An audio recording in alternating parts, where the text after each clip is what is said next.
Que fin de siglo es algo así como la editorial de la memoria. Y estamos muy orgullosos de eso. Hace un rato teníamos una mesa que tenía que ver con la memoria de los protagonistas, con una historia de un niño cañero, ¿no? Con Luis dos Santos, el Samullidor.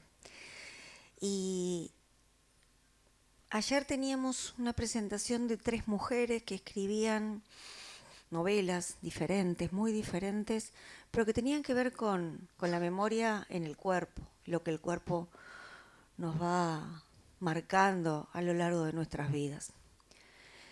Y hoy tenemos que ver con la historia reciente.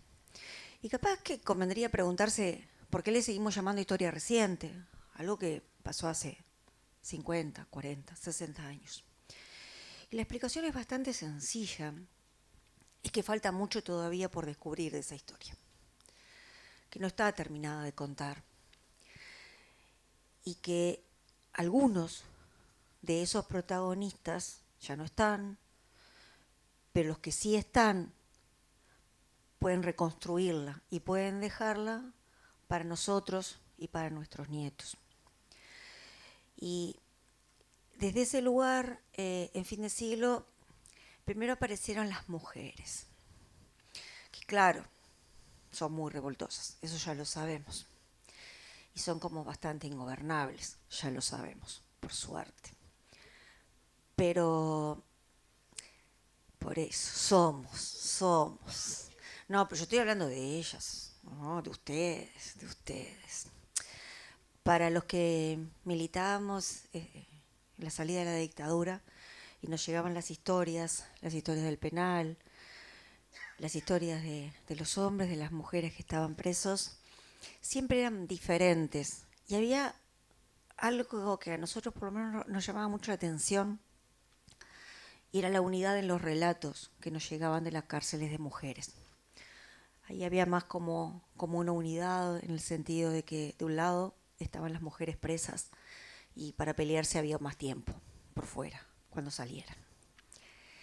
Y esa valentía y ese arrojo que tienen las mujeres que se cuenta en ese relato que además a nosotros nos han vuelto locos, les quiero decir, en la editorial, porque en cada una de las ediciones agregan algo, ¿no? ¿Cierto o no? Entonces nos llaman y dicen, no, pero la última fue la peor. ¿Ya la mandaste a imprenta? Sí. No, pero hay que agregarle esto porque recién lo encontramos porque fue unos documentos que desclasificaron. Ok. ¿O no? Bueno, o sea que es una historia que está en construcción por un montón de voces.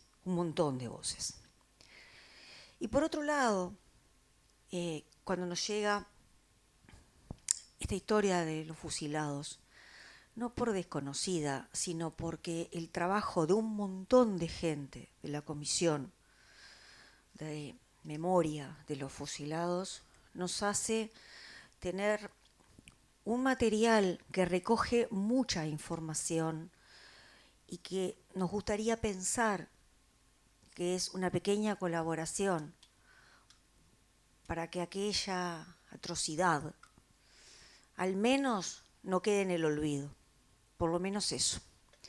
Y entonces desde ese lugar para Fin de Siglo es un honor tener esta mesa.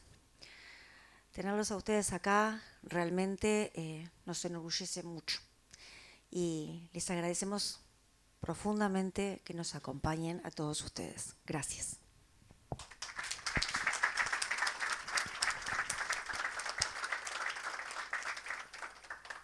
Bueno, muchas gracias a Fin de Siglo por la invitación a esta difícil tarea de moderar una mesa inmoderable, como hemos estado conversando unos minutos antes.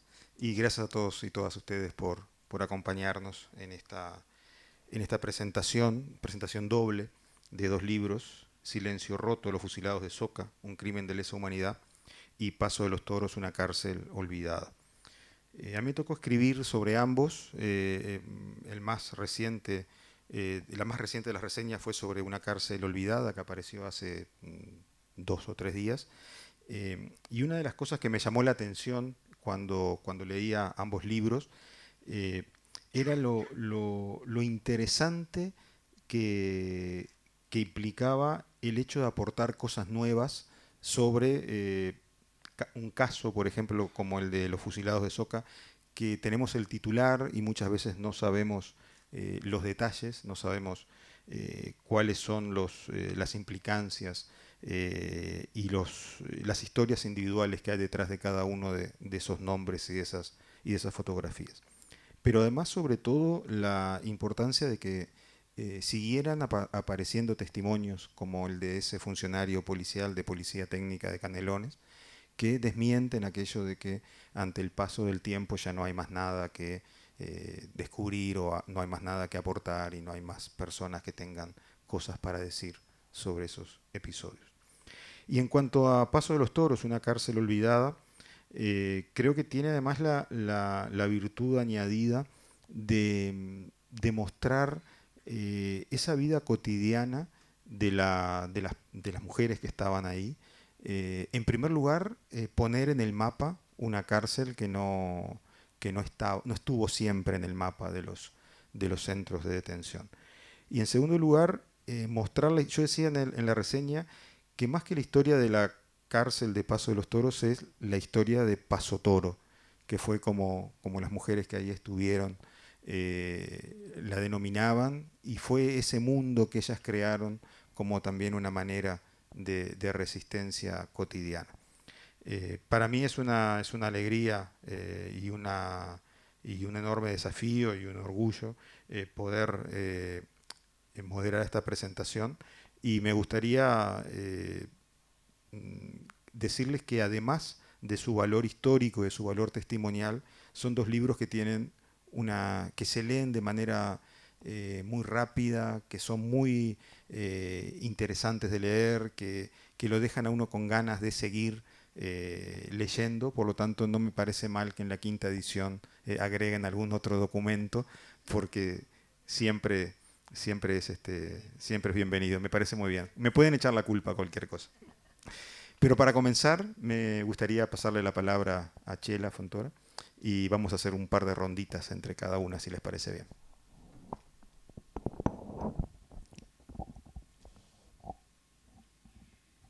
Buenas noches a todas y a todos. Muchas gracias por estar acá. Gracias, Vivi, por estar siempre acompañando. Gracias a mis compañeras que trabajan conmigo en el Memorial para las Mujeres, cosa que recién estamos nosotros peleándola, porque a 37 años de haber salido todavía no hay un memorial para las mujeres. Gracias, mis compañeras de Paso de los Toros, que es un libro compartido, porque ahí estuve con ellas y además soy parte del libro porque también en él escribo. De Mariana, ¿qué decir de mi compañera Mariana? ¿Quién no conoce a Mariana por lo que pasó aquel día fatídico cuando tuvimos que pararnos con los carteles y entrar para adentro para defenderla? Y que esa lucha no ha terminado. Mariana tiene que ocupar un lugar en los derechos humanos que no está ocupando. Y ella tiene que ocupar este lugar donde hoy no lo tiene. Mariana, una mujer que ha entregado su vida desde mucho antes que nosotros la conociéramos. Muchas gracias, Mariana, por siempre estar con los derechos humanos. Y gracias por siempre acompañarnos.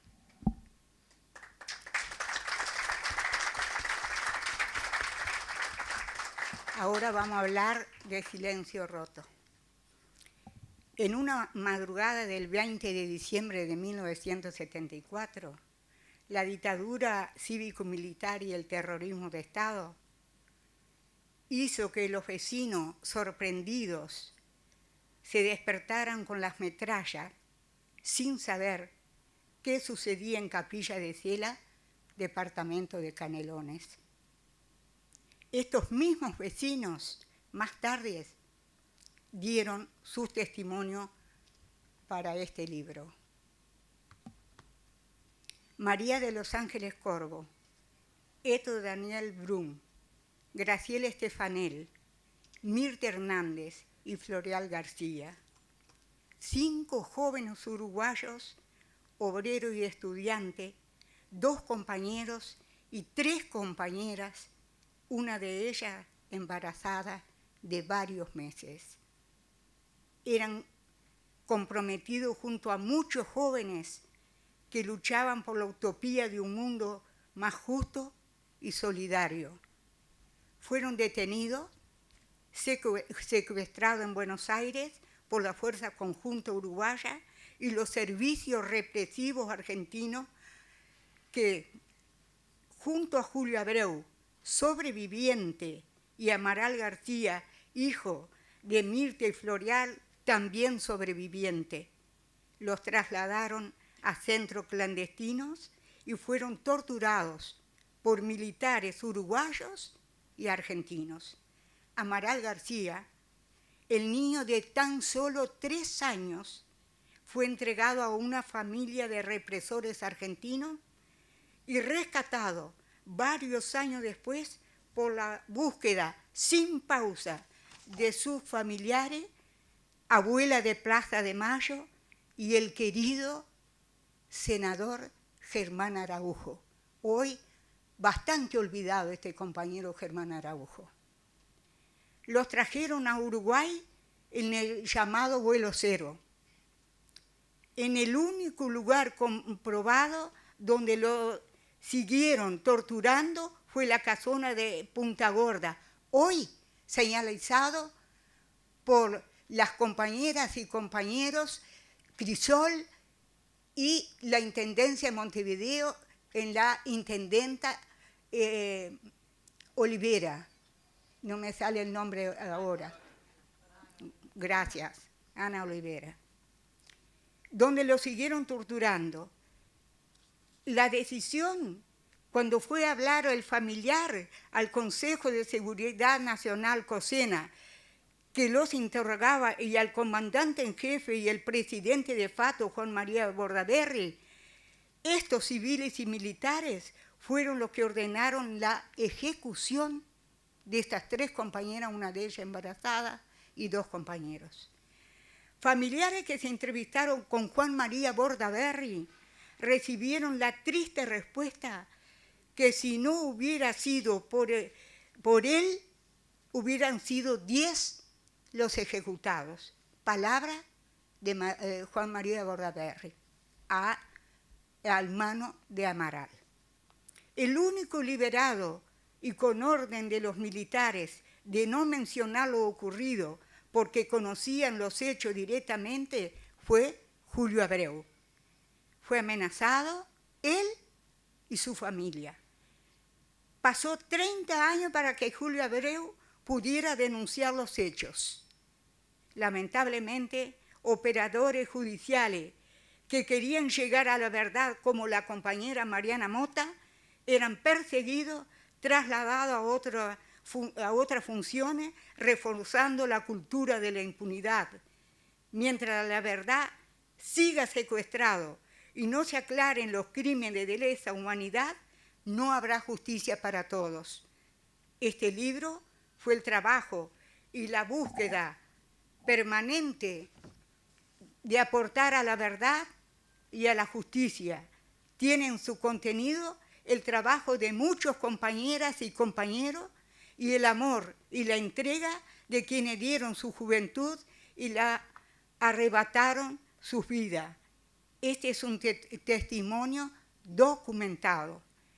La Comisión por la Memoria de los Fusilados de Soca, junto a CRISOL, la Asociación de Expresos Políticos y Expresas Políticas, y con el apoyo fundamental de la Intendencia de Canelones, en primera instancia con el intendente Marcos Carámbula, en segunda instancia con el compañero Yamandú Orce, e intendente y su equipo y vecinos de la zona. Se construyeron los memoriales, símbolo de la presencia permanente de los 5 fusilados y el retoño que no lo dejaron nacer. El compañero Carámbula fue de los que sacó la ley de memoria, un trabajo más que entregó el compañero y que trabajó mucho en el Parlamento. Estas compañeras y compañeros están en las flores, en el aire, en la sonrisa y hasta en el llanto dolido. Son ellas y ellos que siguen en nosotros, en la lucha, en la vida, en el derecho del pobre y en la sonrisa del niño. Lucharemos por justicia, por ellos y por los 197 compañeros desaparecidos que aún nos falta. No bajaremos los brazos. Nunca más terrorismo de Estado en este país.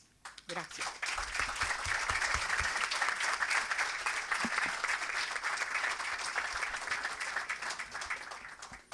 Una de las cosas a destacar del libro es la diversidad de textos que contiene, porque por un lado tiene las investigaciones periodísticas que dieron forma a un relato documentado sobre el caso de los fusilados de Soca. Está en particular el trabajo de Roger Rodríguez, que es uno de los periodistas que más han trabajado en el tema de los derechos humanos y una fuente de inspiración para todos sus colegas que admiramos profundamente su trabajo. Después está el testimonio de Federico López Romanelli, Silencio Roto, que es ese testimonio que en cierta medida permite dar algunas pruebas o sacar a luz algunas pruebas documentales del trabajo que había realizado la policía técnica.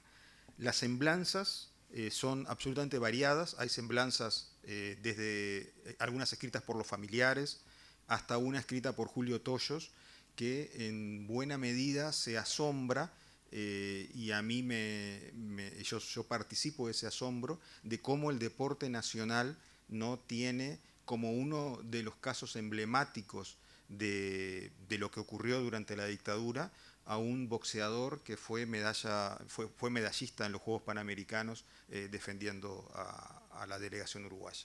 O sea, es realmente curioso que no sea una de las banderas permanentes del deporte nacional el caso de Florial García. Y luego están los testimonios de los familiares, que son, como todos sabemos, parte de todo este universo. Y finalmente, el trabajo de Mariana Mota sobre los obstáculos de la justicia. Y a mí me gustaría que Mariana continuara tomando la palabra en esta presentación y que nos contara un poco sobre ese tema.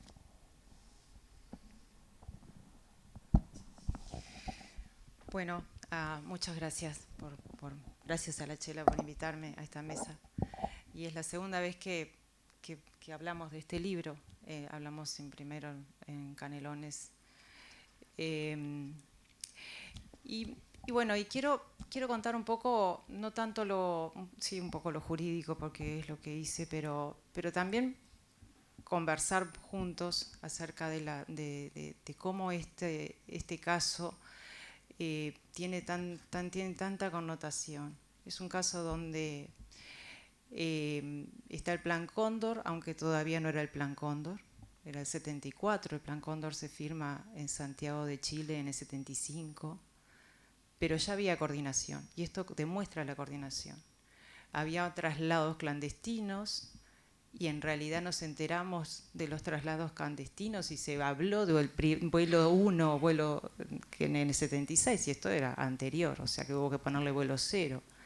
Y luego además nos enteramos más adelante, no hace tanto, más bien por investigaciones argentinas que nos llevan muchísimo la delantera en todo esto, por suerte además, porque muchas cosas que se investigan en Argentina también informan a Uruguay de lo que ha pasado, que había muchísimos vuelos, no era el vuelo 1, vuelo 2, vuelo 3, o sea, empezamos a poner en el número y agarramos a la cuenta por la mitad, o sea que no está bien eso. Había muchos vuelos y no solamente trasladaban contingentes de detenidos para destinos trágicos y terribles como el de los fusilados, sino porque traían detenidos para interrogar acá o llevaban para interrogar allá, porque la coordinación era fuerte y continua, y mucho con Argentina, pero también obviamente había con Chile, etcétera, etcétera, los otros países que integraban el Plan Cóndor. Eso por un lado, o sea,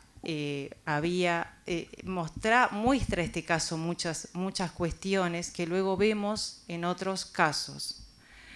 Pero además, también ponernos a pensar cómo se presentó este fusilamiento y cuánta mentira y todavía cómo se sostiene con tanta desfachatez. La verdad, quiero expresarlo de esa manera. Se planteó que habían matado a Trabal y como venganza mataban a 5. Solo que a Trabal lo mataron el día antes de matar a estas personas. Y estas personas se habían detenido casi un mes antes. O sea, era un absurdo, eso no tenía ningún sentido. Atribuyeron la muerte de Trabal a un supuesto grupo de extrema izquierda vinculado al MLN, por supuesto. Y la muerte de los fusilados fue un grupo de extrema derecha. Todo un cuento que por supuesto nadie tuvo interés, por supuesto el régimen no tuvo ningún interés en desarrollar, aunque sea una historia novelada que tuviera un poco de credibilidad. Simplemente lo dejaron así. ¿Y qué pasaba? El resto de la población no tenía de qué manera saber qué era lo que estaba pasando. O sea, apenas si nos enterábamos del fusilamiento con los cuerpos al costado de la ruta, apenas si sabíamos algo, porque realmente la información estaba absolutamente manipulada por el régimen, por la dictadura. Pero a ver, pasó mucho tiempo de la dictadura y seguimos manteniendo esos relatos. Eso es lo más trágico. O sea, hace casi 50 años de esto. Y sabemos muy poco, sabemos realmente muy poco. Así como les decía de los vuelos 1, 0, etcétera, y en realidad hubo muchos. Las detenciones no fueron de un grupo de extrema izquierda o de un grupo de extrema derecha. Había policías argentinos y policías uruguayos. O sea, había fuerzas represivas estatales de un lado y del otro. No eran grupos políticos o grupos de un lado particulares, por decirlo de alguna manera. Pero se sigue sosteniendo esa historia. Y eso es lo que realmente me parece que es muy preocupante, porque no ha habido un desarrollo de la verdad. Y aquí estoy en el derecho a la verdad. El derecho a la verdad que tienen todas las víctimas, que tienen los familiares de las víctimas, que tienen la sociedad, porque es un derecho, porque al violarse derechos humanos, el derecho trasciende a las víctimas, trasciende a las familias, a los familiares, e importa a la sociedad toda, importa porque está lesionándose a los seres humanos. Ese derecho a la verdad del Estado ha sido absolutamente omiso en desarrollarlo. no ha habido una investigación, o sea, las investigaciones se han desarrollado, pero en forma muy obstaculizada. En el libro hacemos alguna reseña de cuántas veces se empezó y se clausuró la causa, se obstaculizó en el 74 cuando aparecieron los cuerpos, y obviamente las familias hicieron sus denuncias. Eso luego quedó clausurado y archivado, estábamos en plena dictadura, pero luego se volvió a instalar otra denuncia, y luego de nuevo, y siempre había dificultades.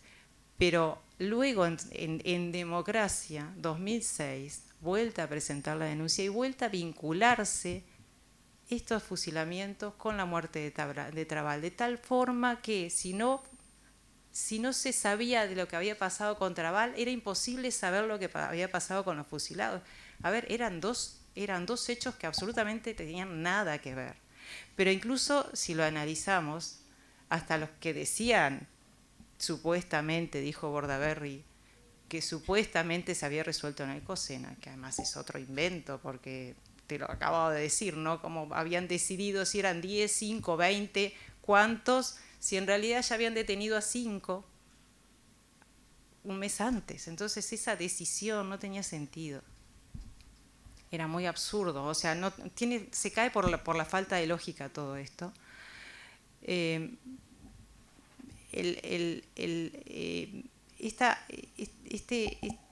Esta falta de investigación, de falta de análisis de lo que ocurrió, seguía siendo imposible de avanzar, porque de Trabal nada se había investigado.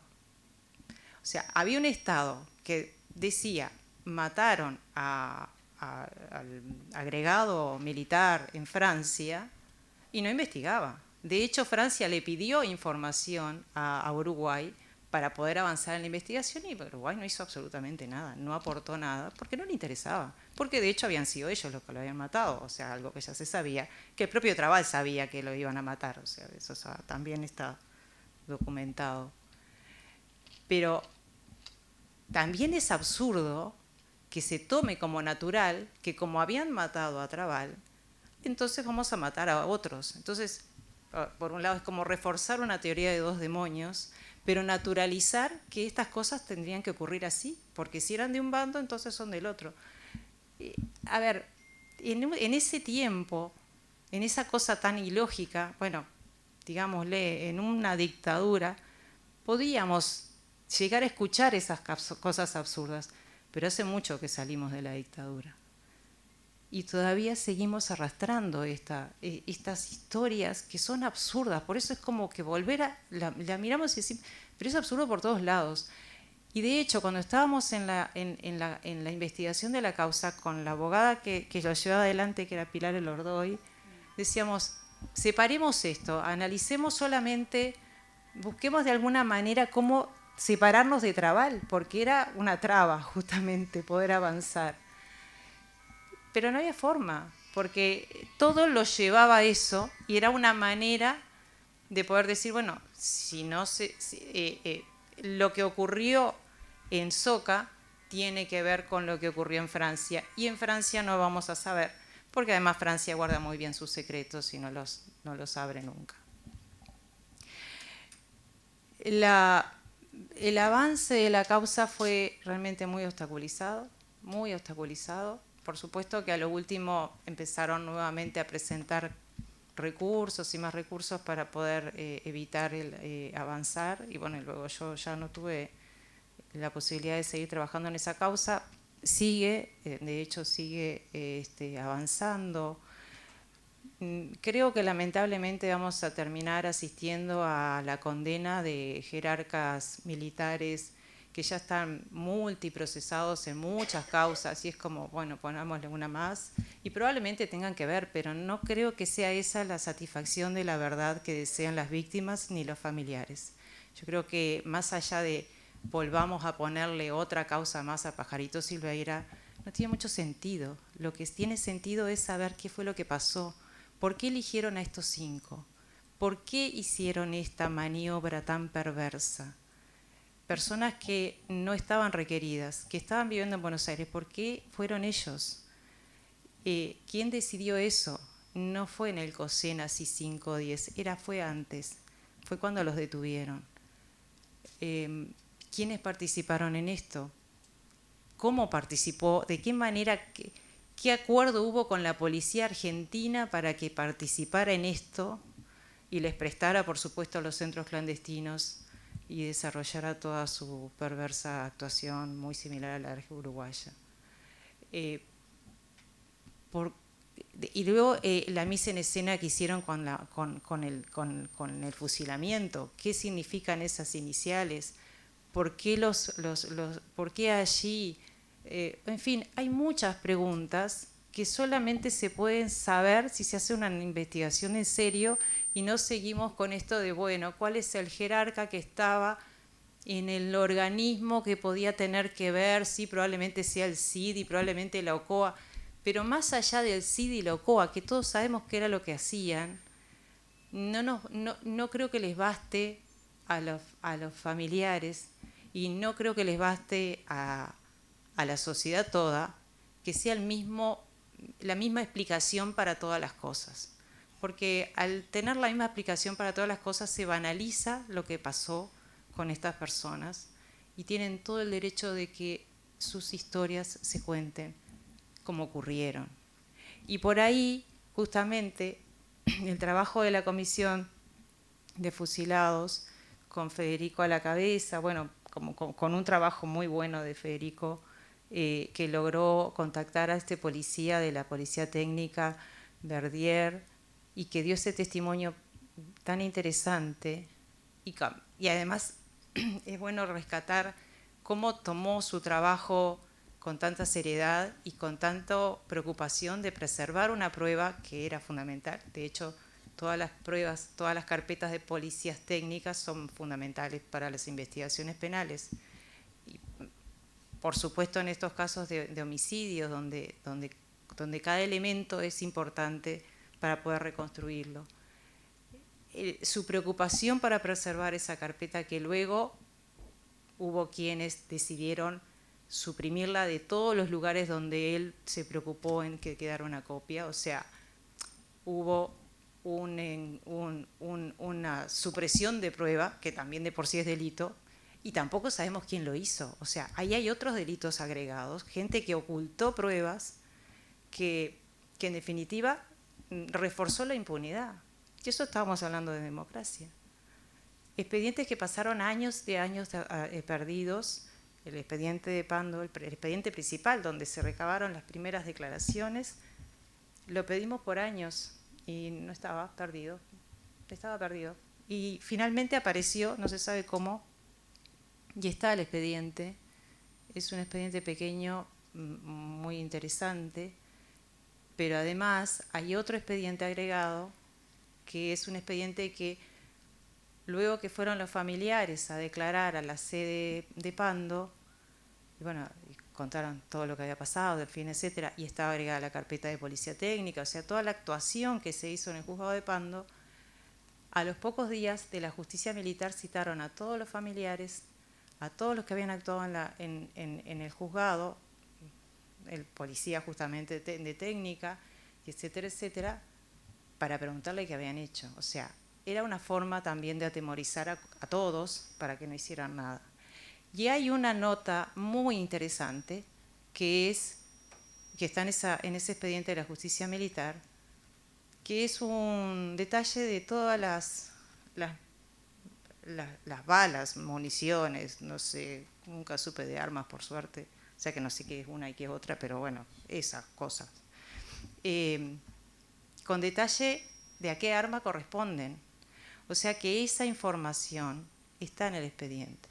Si nosotros podemos averiguar qué fuerzas militares utilizaban esas armas, podemos rescatar un poco más de verdad y saber quiénes participaron ejecutando a las víctimas. En fin, hay más cosas que se podrían saber. Poder saber qué es lo que pasó en Argentina, si hubo realmente registro de estas personas que fueron detenidas, qué fuerzas militares o policiales actuaron en Argentina, con quién coordinaban en Uruguay.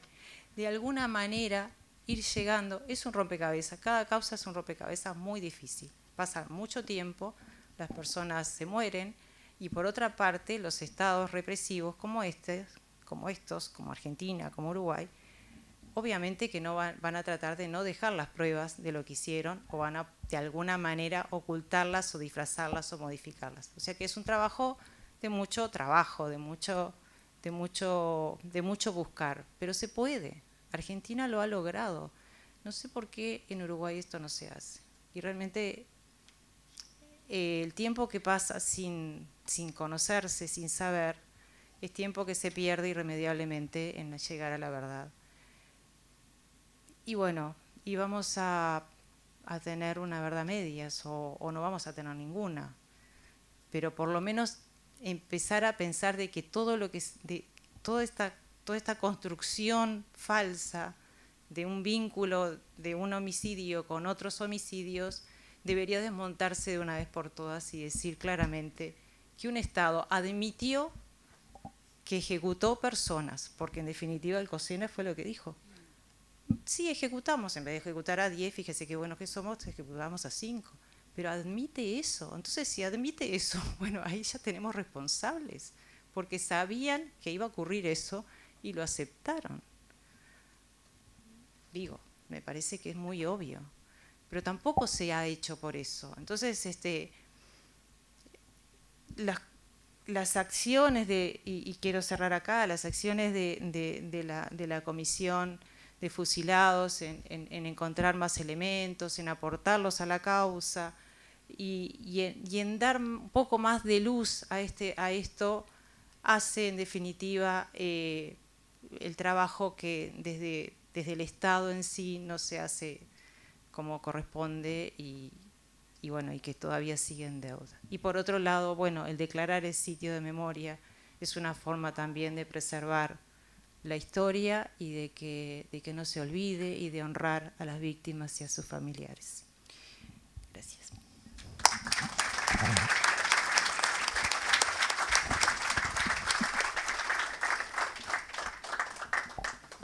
El otro libro que estamos presentando esta noche, Paso de los Toros, una cárcel olvidada, también tiene puntos de contacto, no solamente por sus protagonistas, ya lo van a contar cuando les toque el turno. Por ejemplo, Cristina Ramírez tiene una historia que vincula ambos libros. Pero me gustaría preguntarle a Ana Faedo, que es una de las autoras de los testimonios que están en este libro, que nos cuente un poquito el proceso de elaborarlo y cómo fue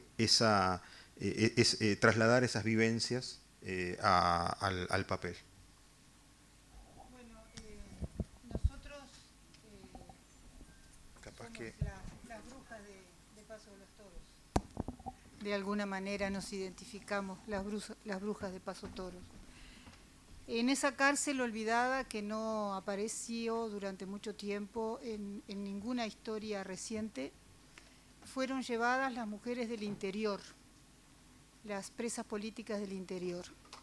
Muchas veces nos hemos preguntado por qué fuimos a parar a ese lugar remoto, y tenemos algunas teorías, no sé si serán aceptadas o no, porque éramos mujeres, porque éramos del interior y porque era una forma de castigarnos doblemente. Es decir, estás presa, te castigamos y te olvidamos. Pero nosotros nos resistimos a eso, nos resistimos al olvido. Nosotras como grupo nos resistimos al olvido. Este libro es un libro escrito por muchas, y además allí están las voces de muchas otras que ya no están, pero que van con nosotras. Porque es un trabajo colectivo, es una construcción colectiva, y la idea de este libro empezó hace, 20 años. Y bueno, tenemos que escribir un libro porque una profesora nos dijo, si ustedes no cuentan esta historia, nadie la va a contar por ustedes. Escriban, escriban, escriban como sea, pero escriban. Entonces empezó la discusión. Y somos unas genias para discutir, sobre todo cuando somos 40, 50 mujeres y hablamos todas al mismo tiempo. pero de alguna manera llegamos a algún tipo de acuerdos. Y primero dijimos, bueno, ¿pero qué vamos a escribir? ¿Vamos a escribir testimonios? ¿Vamos a escribir una obra literaria? ¿Vamos a escribir, vamos a buscar documentos? ¿Qué vamos a hacer? Luego de miles de discusiones dijimos, cada una que escriba lo que quiera, pero que escriba. Entonces algunas ni siquiera quisieron escribir, pero se les grabó y alguien más lo escribió. Y luego fuimos escribiendo cada una lo que quiso. Y escribieron expresas, escribieron familiares, escribieron hijos, y tenemos es un libro con una cantidad de textos diferentes, pero tiene el valor de que allí nosotras logramos destacar lo que queríamos destacar, rescatar la memoria. Rescatar la importancia de la lucha de las mujeres, que está totalmente invisibilizada en esta sociedad, pero no solamente la lucha nuestra, sino de los familiares, porque la mayoría de los que nos iban a visitar a los penales eran mujeres que iban arrastrando con ellas a nuestros hijos, que llevaban el paquete, que organizaban la excursión, que luego vendían las manualidades que nosotras hacíamos.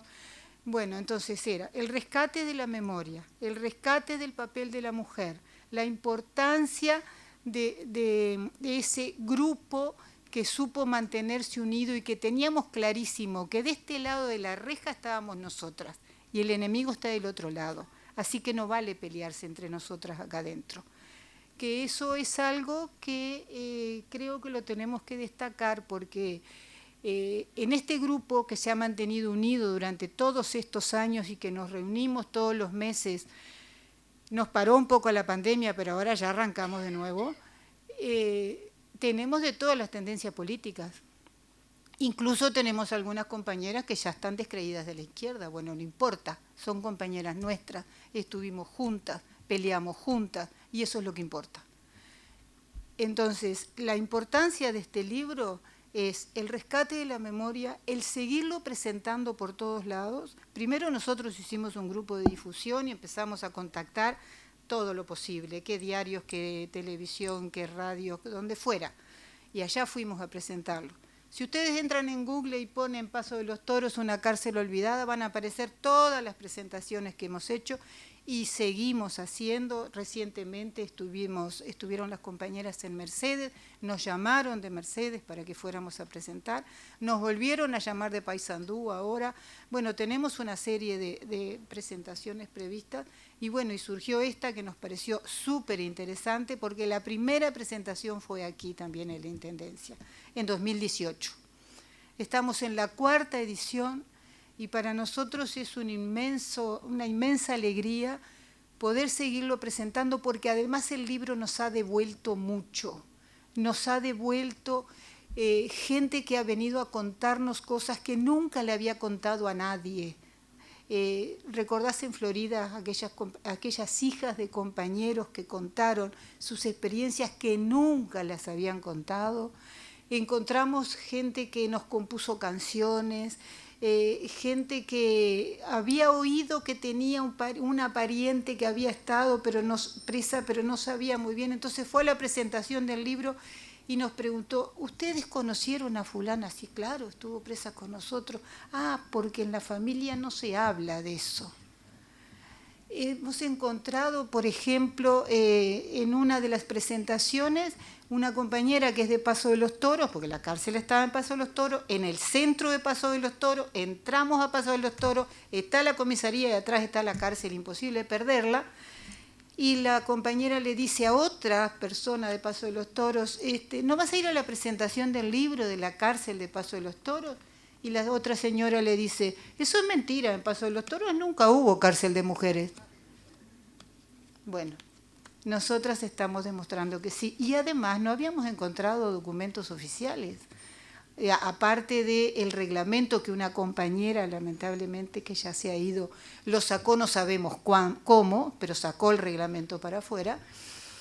Ahora acaba de aparecer esto que nos reclamaban de la editorial, apareció la Operación Maíz, el documento donde se organiza el traslado de las 79 presas de Paso de los Toros, de la cárcel de Paso de los Toros, el 29 de septiembre de 1977 para Punta de Rieles.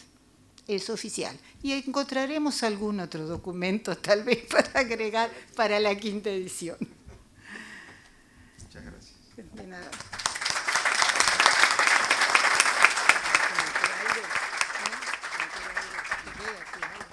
A Cristina Ramírez le toca el desafío de cerrar la mesa. Cristina juega bastante con el tiempo en el libro porque en tu testimonio elegiste escribirle una carta a tu madre. Por lo tanto, jugás también con ese pasado anterior al pasado reciente, como se le dice, quizá equivocadamente a esto que ocurrió hace 40 años, pero sigue siendo reciente. Pero también nos gustaría que nos contaras un poco cómo se proyecta esto hacia hoy. O sea, no solamente el rescate de eso que ocurrió, sino qué pasa hoy con este tema. Yo creo que este libro ha tenido éxito en su venta, en su escucha y en su demanda, porque salió en un momento oportuno. Porque hay otros libros escritos por mujeres que pasaron las mismas cosas. ¿Por qué digo esto? Porque nos habilitaron las voces de las mujeres en la calle, por un lado. Porque nos habilitaron las demandas de los chiquilines, de los gurises, que querían saber, antes que nos fuéramos, la verdad de nuestras propias voces. Entonces, la memoria se va tejiendo con pedacitos que contaban recién porque se unen, porque cada vez que nos encontramos con alguien, algo nos une, algo que nos tocó de esa historia, de ese libro a mí me toca un pedacito y de otras cosas y con otras compañeras, así se va entretejiendo verdades que quedan grandes huecos porque hubo una impunidad instalada y hubo una intención de una doctrina de seguridad. Entonces sí, costó, cuesta, y seguimos porfiadamente buscando esa verdad a través de los hilos de estas memorias que tejemos, que a veces son invisibles, que a veces son un poquito más gruesos y que a veces son gruesos y gordos, esas memorias, y que estamos tejiendo.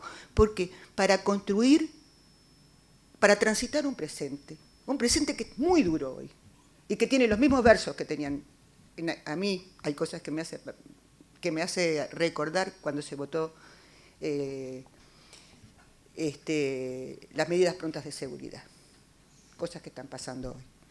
Pero además de eso, transitar este presente con esos gurises que andan, trasladarle nuestras historias, nuestras verdades y decirle que con resistencia se puede.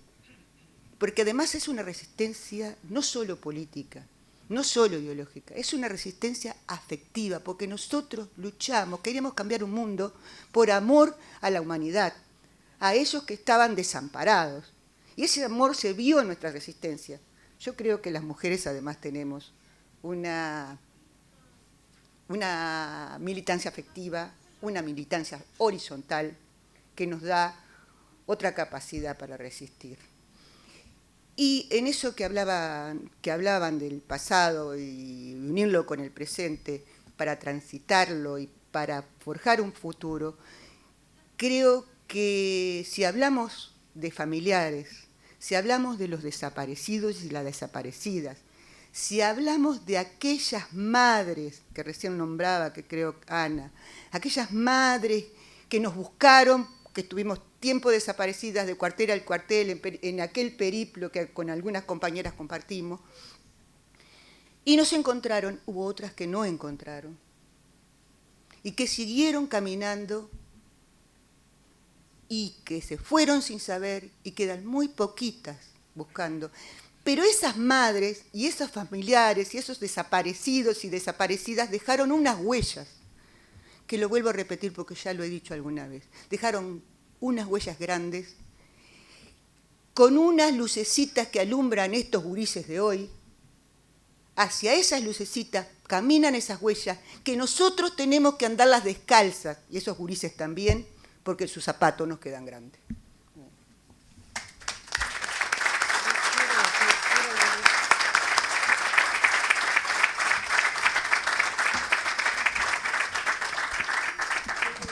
Sí, nos quedan 5 minutos para las 10, que es la hora que tengo que terminar, así que capaz hacemos una rápida rondita. Para cerrar, ¿Para qué? lo del libro. Espera, pero que si el micrófono Si me sirve. Quisiera leer algo que escribí hace mucho tiempo y que es sumamente actual, porque tiene que ver con esto de que nosotros estamos aquí, pero ellos también están aquí. Y no han dicho nada. Y se han guardado todo. Entonces, esto lo escribí hace mucho tiempo, hace como 20 años, porque me llamaron para convocarme a una reunión de brujas y me costó ir. Me costó ir porque yo las quería ver, pero me dolía mucho. Entonces escribí esto. Lobo estás, tú me llamaste y el lobo dormía. Te escuché en silencio y aún dormía. Acepté en voz baja y colgué con cuidado. Juguemos en el bosque mientras el lobo no está. Y hace tantos años que quiero jugar. La primavera bajaba lentamente hacia el arroyo la tarde en que dejé mi pueblo. Sin volverme para atrás para no oír su jadeo, corría detrás de mí con los ojos fulgurantes. Si no miro no me ve, voy pensando, y no me vuelvo. La nieve de Copenhague me llegaba a la rodilla y el lobo ya no corría, o al menos yo lo creía. El olor de una cocina me trajo de vuelta al rancho y sentí su jadeo en la nuca y el corazón palpitante. Y ya no me abandona, aunque se esconda de a ratos. Me asaltan las multitudes y los espacios cerrados. Rasguña todas las puertas en las noches de tormenta. Me mordisquea las tripas cuando veo la polenta. Vivaldi y la primavera me dejan vacía el alma. Su aullido horada la noche y quedo jadeante en la cama. Yo lo ignoro y no lo nombro y a nadie llamo. Y cierro puertas, pero allí está. Tú me llamaste y él dormía, o al menos yo lo creía. Nos juntaremos las brujas, ven que queremos verte. Yo te propongo un hechizo para jugar en el mundo. Dame tu mano, y la tuya, y haz la ronda. Comienza a girar despacio, despacito, todas juntas. Y cantemos muy bajito, y ya más fuerte, y más fuerte, y más fuerte, y todas juntas, para capturar al lobo y podernos liberar. Juguemos en el mundo mientras el lobo no está. Lobo está.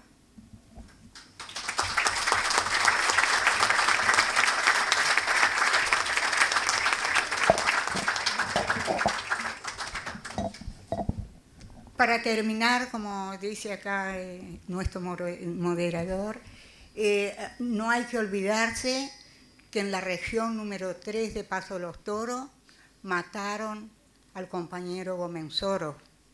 Y eso fue públicamente dicho por Nino Gavazo, entre otros, porque hubo también, hoy Cristina Ramírez me hacía acuerdo de otras cosas, de lo que pasó ahí. Fue una cárcel muy dura, fue el aislamiento y nos fuimos 79, fuimos 153. Lo que decía la compañera fueron las que nos trasladaron para Punta de Rieles, a donde seguimos años en Punta de Rieles. Y hay que recordar también que hay compañeras que hoy ya no están, pero también fueron las que dieron la lucha ideológica adentro, junto a nosotros, y eso nosotros no podemos olvidarnos nunca. Yo creo que nosotros fuimos algunas cosas diferentes a los compañeros, pero no tantas, porque los compañeros también la lucharon, y fueron mucho más que nosotros, y la lucharon, y lucharon con compañeros, mucho más compañeros que nosotros, mal psicológicamente, que nosotros también tuvimos, pero como éramos menos, teníamos menos.